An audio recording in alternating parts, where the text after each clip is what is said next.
The next questions are to do with life, everyday life.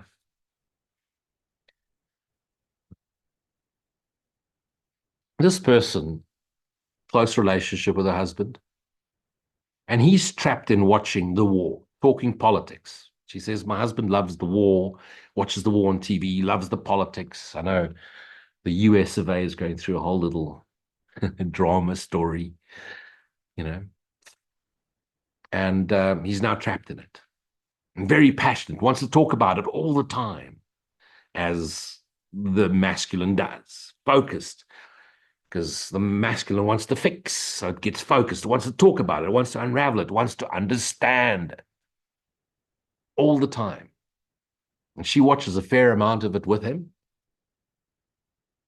And although she's not attached to it, she says, not attached to any of the outcome,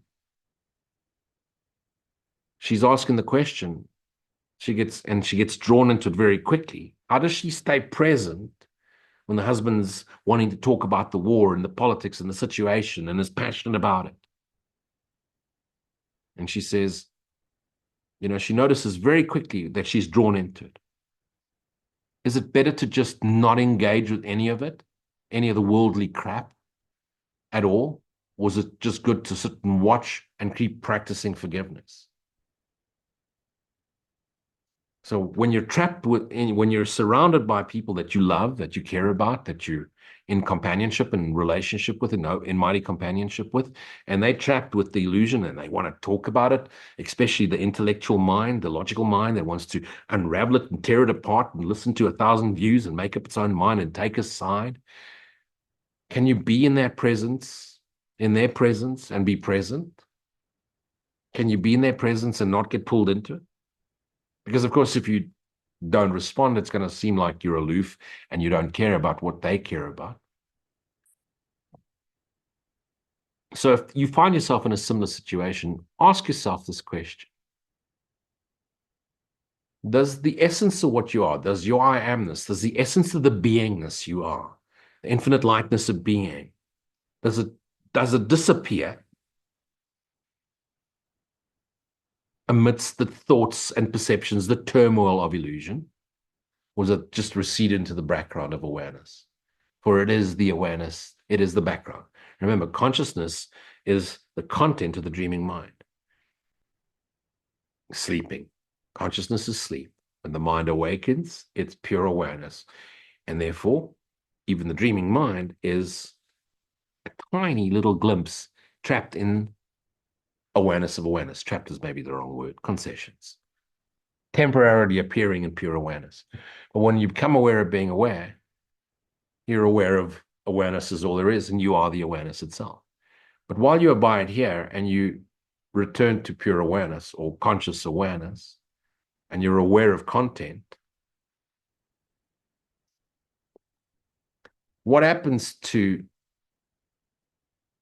the rest of it? What happens to the rest of you when there's a story going on? The real you. It's still there. So when you find yourself in situations where people are talking about things that you really aren't actually interested in and you don't want to get drawn into it, just be present with them. Be present in their passion. Show up. Be attentive. And at the same time, practice vigilance. It's the best time to practice vigilance. When the shit is hitting the fan, when the pain in the body, when the aches in the body, when the war on the screen, on the TV, on the news, on the people talking about it, be present in yourself. When you return to present moment awareness and recognize and reconnect and realign with that present awareness, when the presence of awareness, you're fully aligned. You're fully aligned. You're being the light. What is forgiveness?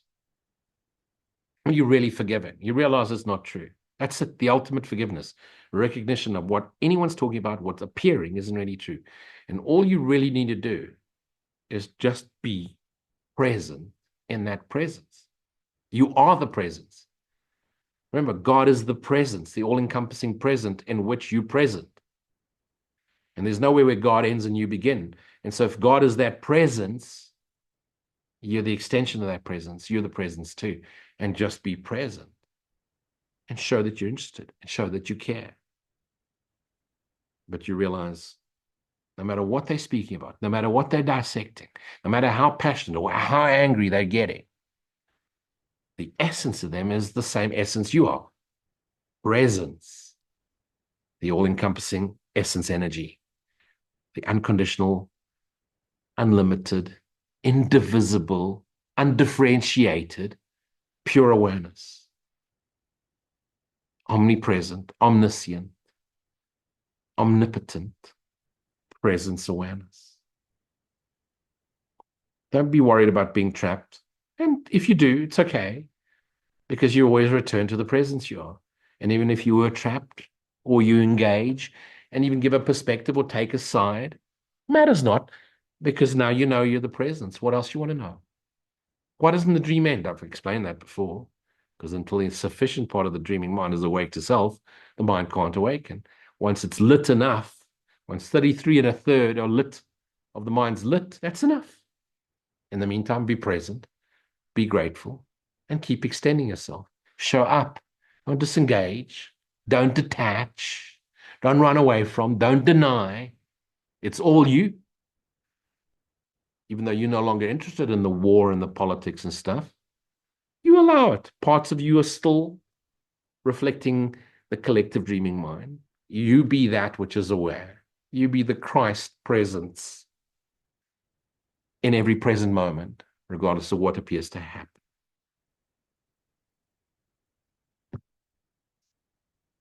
Hope that answers it.